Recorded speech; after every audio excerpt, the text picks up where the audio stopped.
allows us to be propelled down the face by gravity and to use the speed we have to move back to the top of the wave to perform maneuvers. So, this is why we turn on a surfboard. Let's look at the how. Most people think that turning a surfboard only relies on the actions of your feet, but actually, turning on a wave on your board relies on the linking together of your upper and lower body. Have a look at this wave here. As I take off on this right-hander, there are a few things going on which we can analyse. The first thing is the movement of my head, my eyes more specifically, which is an indication of my decision to go to the right.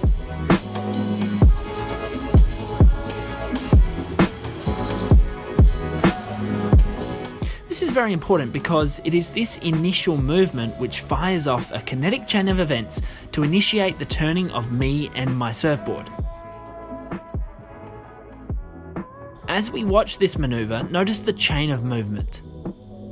Eyes and head turn back down the wave, shoulders and upper body open up, the hips follow, and the feet also rock back toward the heels to allow the outside rail of the board to dig into the water, assisting the turn. On this left-hander, let's watch the process of the turn from start to finish. I identify the section on the wave that I'd like to hit and my head moves accordingly. For reference, my nose acts like an arrow indicating where I want to be on the wave. My leading arm rotates upward, creating a corkscrew-like movement for my lower body to follow. And then we see the directional change take place in the other direction to perform the manoeuvre.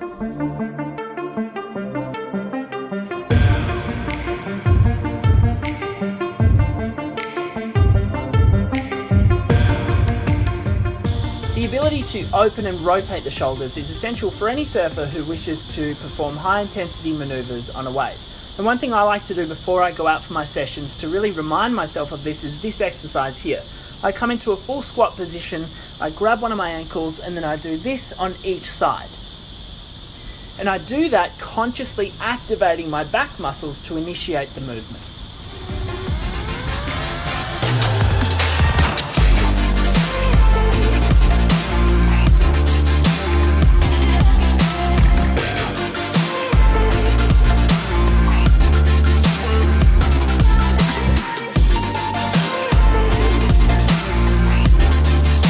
If we analyse this wave here and focus in on what my lower body is doing, we can identify a few things.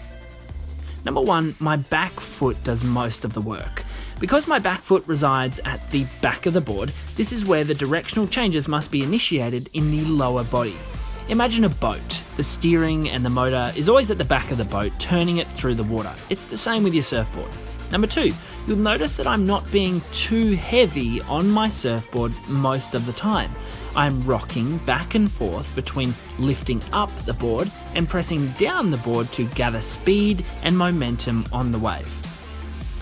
Now, when I approach the turn, notice how my lower body compresses here to hold onto, if you will, the speed and power that I have harnessed so far. This lower squat position with bent knees is crucial to you laying out a turn in a powerful way. Getting lower to the surfboard increases my balance, but also allows me to open up and drive more force through the board as I complete the turn. Again, take note of the back leg as it stays a little compressed throughout the turn, driving the board into the wave and creating the spray you see here. If you want to make it more surf specific, you can also perform squats on a Swiss ball, but make sure you do it in a safe place.